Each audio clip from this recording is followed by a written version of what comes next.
Many people with autism face many challenges in getting a job and having meaningful employment, whether that's because of their social difficulties and having social skills or many other reasons. That doesn't have to be the case. In this video, we're going to be talking about 3 different ways you can make it so that someone with autism can have a good, meaningful job they enjoy. The first thing to work on is help them get experience and skills. Those 2 things will help them differentiate themselves, make it so that they'll have a more likely chance of getting a job. A great place to start is look at encouraging them to volunteer. By volunteering, then they can make sure that they understand different types of work and find out what is right for them.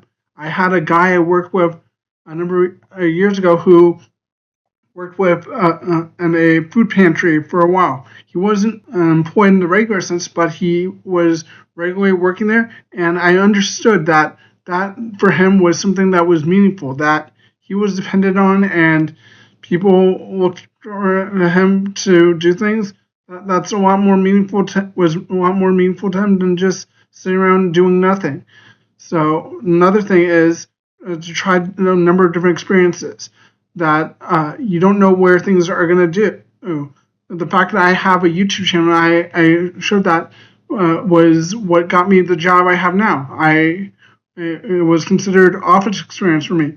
And I even had a guy about 10 years ago who I was working with, and his parents didn't have any much ideas for him and didn't think he could do much, but I encouraged him to focus on finding a skill that he felt was meaningful to him. And we realized that he loved cooking, and we got him on that. And now he's motivated in life, he's working full time, and he's living a meaningful life. And that's what we want for everyone. Another way to get a skill is to go to a boot camp or get a certification. You don't have to go to a college to get a degree or something to get a job. You just need to get a skill and all that. So find something that's meaningful to you of a skill.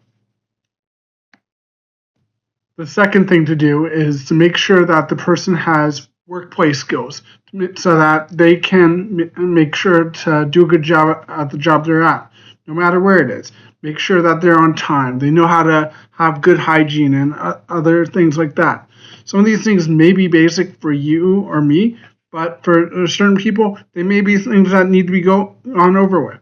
But like a lot of things with people with autism, and people with autism can learn and they can grow. So work to teach them those skills and things that they need to know so that when they do find a job, they'll be able to keep it because they have the skills necessary. The third thing is to help build a network to help you find for yourself or the person who has autism a job. A lot of people find a job through someone they know. They have people who are always looking for them and know what they're trying to find, and then they help them find it. I know when my company is hiring, and I look to talk to people I know who may be good for the job to try to go get them in our company because it's good to have people you like around there. So look to join clubs and groups of people that you enjoy. You don't need to look for getting a job through that, but when the time comes when you do need a job, that will be there. Also, religious groups can also be a great place to go to find people who can support you and do that. But one other bonus tip is to make sure that you understand the advantages of autism, because if you know those, then you may have a better chance of doing that. And in the video above, you can find out what the advantages of autism are.